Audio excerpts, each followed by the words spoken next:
Well, hello there. Guess it's our special time to have that conversation once again. Well, if you're still wondering why am I alone, well, this is alone number two. So, first of all, I think you've all heard this expression before, okay? Opposites attract, okay? So, sometimes in a relationship, you meet somebody that's very different from yourself, and that's why you're attracted to them in the first place, right?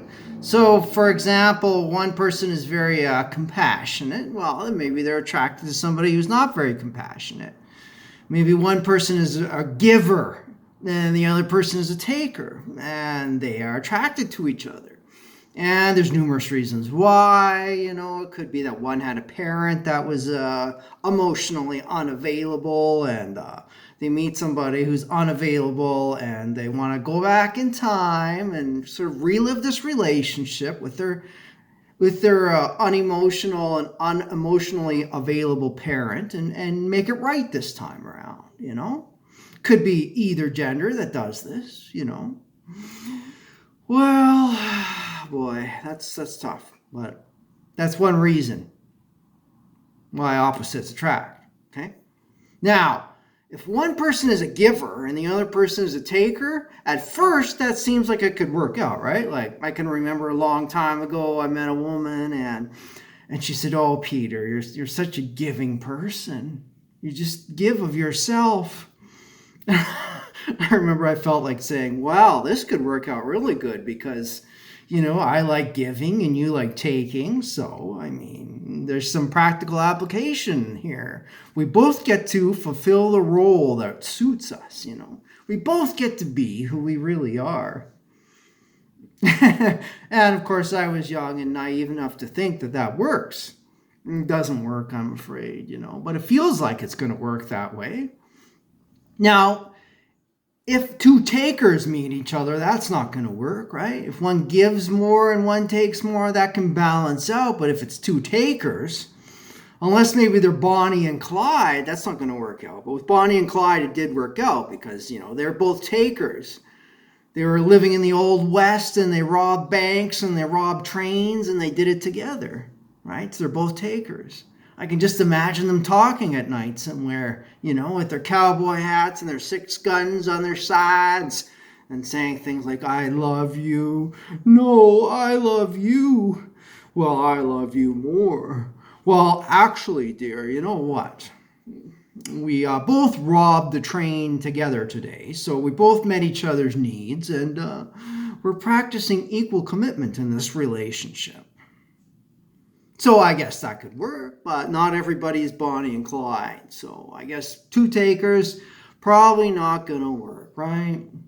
Now, there's also other factors, okay? Like, let's say that one person's very stable and they work a lot and they're very serious about work and they're very good with money. So they're very stabilizing in the relationship.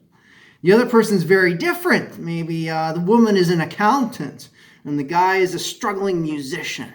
His life is chaotic. He doesn't know whether it's going to work or not. Working out for a while, then not working out for a while. So this could work, actually. It could work. One creates stability and predictability, and the other creates instability and unpredictability. And this creates a conflict between them, but it's actually a dynamic tension between the two of them. But they both have something. Predictability and unpredictability meet at the end of the day. Maybe there's arguments and disagreements, and then there's tension between the two, and that leads to sex, which resolves the issue at the end of the day, apparently. You expect more out of human beings, but no. That could work, And this dynamic tension, it could last between the two of them basically indefinitely. So it happens every single day, and the next day repeat indefinitely forever. Could work out. They both offer something, and together they're like 3 people. There's one person, there's another person, and the relationship is like a third person, and at least the third person is complete. They have stability and instability, predictability and unpredictability. It could work. Now, there's a whole other category here, okay? This is where it gets intense. There's another category. I'll call it the wild card. You've probably met somebody who's the wild card. The wild card is total chaos. The wild card is like the Mad Hatter of relationships. Chaos, drama, trauma. But it gets addictive, you know? Because with the wild card, there's never a dull moment.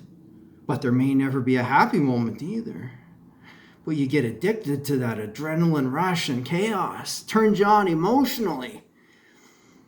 And then it doesn't work out. But after the wild card, nothing works out. Because you miss the chaos, you miss the drama, you miss the intensity of the emotions of the wild card. It's totally unstable, totally unpredictable. Keeps you sitting on the edge of your chair forever. You just miss that feeling that you're sitting on a chair that's about to tip over, but it never quite tips over. You're going to lose your mind, but not at this moment. You get addicted to that. And then maybe you meet somebody who's healthy and they call you up and say, "Hey, Peter, how would you like to drop by and watch some Netflix with me and we'll have Chinese takeout?" And this could be a really good thing. But at that point, maybe you're addicted to the wild card and the craziness. So you say to yourself, well, do I want to watch Netflix and have Chinese takeout? No. Why don't we go bungee jumping? Then why don't we get into an argument and yell at each other for the next hour? And then after that, we can forgive each other and make it better. You know, it's the addiction to the drama, the trauma, the chaos, the stress, the anxiety, the unpredictability. Never a boring moment, but never a good moment. Now, as far as it goes on the personality spectrum, I'm on both opposite sides of the spectrum, ends of the spectrum. I am the stable person on the one hand. When it comes to work, I'm going to show up early. I'm going to work hard. I'm going to do the best I can. I'm going to watch every dollar I make. I'm going to invest it wisely. I create stability. I am stability. I am stability in the living, breathing incarnation. Okay? So I'm on that one end of the spectrum, but I'm also on the other end of the spectrum. I have the personality. I'm the creative guy. So I can create some creativity in the relationship. I can be a bit like the wild card, but not, I don't go that far at all, you know? I mean, sure, I made a living as a personality. That's how much personality I can have. But that guy doesn't go to work unless that's his work. When I'm at work, I'm working. I'm trying to achieve something and do something. When I'm not, then I can be fun. See what I mean? So my problem in relationships is I attract a wild card every time because I have exactly what the wild card is looking for. A person who's stable, creates the stability, makes the money, pays the bills, manages everything wisely and profitably. And at the same time, I'm a bit like the wild card, so I'm fun, I laugh out loud, I have a good time. I'm creative. And that's the two things the wild card needs. Exactly those two things. So that's part of why I'm alone. I don't want to attract the wild card. But I always do. And I'm not a victim of that. I know what's happening. I'm aware, you know. How do you know if you're with the wild card? Well, it's like this. If you've ever had a conversation in a relationship, and it goes like this, where you sit down the wild card and you say to them, look, listen to me, okay? I'm going to tell you some things because I care about you, all right? I don't know who taught you that you were unworthy of love. I don't know who taught you that you are not worth having the good things in life. I don't know who told you that you are unworthy of even being worthy, but they lied to you. I think it was your narcissistic father, maybe. Maybe he told you that you were worthless and you will always be worthless. But I'm going to tell you the truth right now, okay? Because I love you, because I care, okay? So listen, I know I'm talking like your narcissistic father right now, but that's because I know that's how you're going to listen to me. So I'm going to do it. I'm going to tell you, you are worthy of every good thing in this life. Whoever told you you weren't didn't love you, and they didn't love themselves either.